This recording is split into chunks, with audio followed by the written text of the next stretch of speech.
Encontro quarto do bloco 4, fonte da catequese, a palavra de Deus, e hoje vamos falar sobre os livros históricos, tá bom? Então, vamos ler depois, né? Vocês leem aí o capítulo, né, o primeiro livro de Samuel, capítulo 3, versículos 10 ao 11 e o versículos 19, tá bom? Capítulo 3 do primeiro livro de Samuel, versículos 10 ao 11 e o versículo 19. Eu sou o Padre Rogério, então vamos lá então para o nosso quarto encontro aí sobre, né, a palavra de Deus, a Bíblia, livros históricos. O relato do povo de Israel está contido em 16 livros chamados históricos. Esses livros tratam de uma história feita com bênçãos e castigos ao mesmo tempo, que demonstram as fraquezas humanas e a misericórdia de Deus para com seu povo. A história do povo se dá na região da Palestina, antiga terra de Canaã. Segue o nome e o conteúdo de cada um dos 16 livros históricos para a gente poder então iniciar bem esse nosso encontro depois dessa pequena introdução. O primeiro então é o livro de Josué. Trata das vitórias do povo de Deus e da partida da terra de Canaã às tribos descendentes de Jacó, lideradas por Josué, que substitui Moisés na condução do povo até a terra prometida. O segundo livro, então, é o livro dos juízes. São lideranças, os juízes são as lideranças do povo e assumem a defesa das tribos após a morte de Josué, e eram então chamados de juízes. Alguns cuidavam até de 2 tribos. Este período alcança aproximadamente 200 anos. As tribos começam a serem invadidas por povos vizinhos e esses juízes lutavam para defendê-las e se tornando verdadeiros heróis e chefes absolutos delas. Um dos juízes mais conhecidos foi Sansão. O terceiro livro, então, dos livros históricos é Ruth. Ruth é a Moabita, então, e casa-se então com Boaz. O livro conta a história de Ruth como um sinal de Deus quer, né, estender a sua salvação a todos os povos. Ruth é um modelo da piedade e de fidelidade a Deus. E o quarto livro, então, é o primeiro livro de Samuel. Samuel é um profeta e o último dos juízes. Consegue unir as 12 tribos de Israel contra os filisteus e se torna um grande líder político e religioso. O povo, no entanto, depois de algumas vitórias, escolhe por bem eleger um rei para Israel, a exemplo dos outros povos.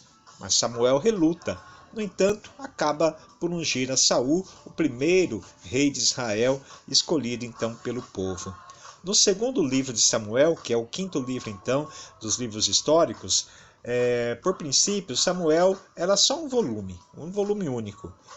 Aliás, né, era um único volume, porém foi dividido com o tempo, ficando o primeiro livro relatando o profetismo de Samuel e a saga de Saul.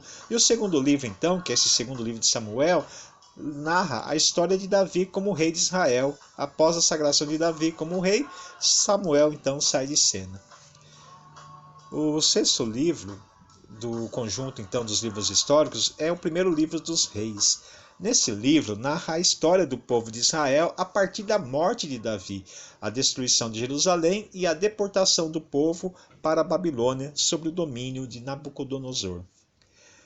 No segundo livro dos reis, que é o sétimo livro então do conjunto dos livros históricos, também como Samuel, ele era composto por um único volume, porém foi dividido devido o segundo reis possuir um conteúdo mais religioso do que científico, mostra os desígnios de Deus na história dos reis de Israel e de Judá. O oitavo livro do conjunto dos livros históricos é o primeiro livro de Crônicas. Formava um único volume com os livros de Neemias e Esdras e foi escrito no século III a.C. O nono livro do conjunto dos livros históricos é o segundo livro de Crônicas.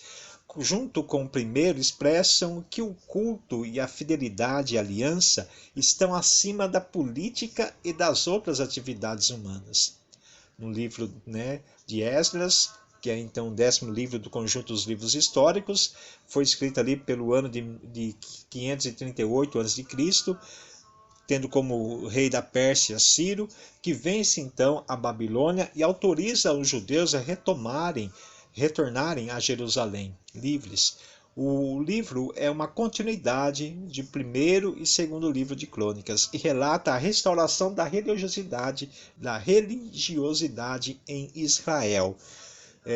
O segundo livro, então, aliás, né, o 11º livro do conjunto aí dos 16 livros históricos é o livro de Neemias. Esse livro trata-se de um só livro com Esdras. Com o regresso a Jerusalém, os judeus começam a reconstruir o templo. O livro narra também sobre a construção do muro de Jerusalém. Contém uma oração de Neemias e a confissão dos pecados no capítulo 9 e 10. O 12º livro é o livro de Tobias. Esse livro, então, expressa a grandeza da piedade e da fé e tem como pano de fundo os fatos históricos. O jovem Tobias é um exemplo do israelita que é justo. O 13º livro dos livros históricos é o livro de Judite. Judite é uma jovem temente a Deus e o livro então demonstra que o poder da fé e a confiança em Deus possui mais força do que exércitos armados. O 14º livro é o livro de Esther. Forma uma unidade com o livro de Judite. Possuem a mesma finalidade. Esther era a rainha casada com Assuero, rei da Pérsia, e intercede pelo povo judeu que vivia na Pérsia e que eram então maltratados. O 15º livro é o primeiro livro dos Macabeus. Esse livro abrange um período do ano 175 a 135 a.C.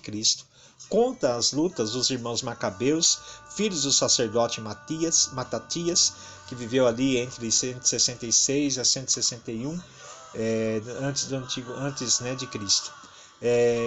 Matatias, então, ele era um sacerdote que lutava, né, junto com seus filhos contra os generais sírios em defesa de Jerusalém. O Macabeus, né, a palavra Macabeus significa martelo.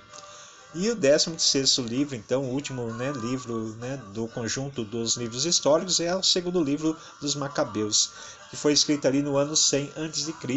e tem uma narrativa mais edificante que histórica. Procura mostrar a crença na imortalidade da alma. Tá bom? Então esses são os 16 livros do conjunto então dos livros históricos da palavra de Deus da Bíblia, composto então no Antigo Testamento. No próximo encontro nós vamos falar sobre os livros sapienciais, tá bom? Então vamos lá, até o próximo encontro.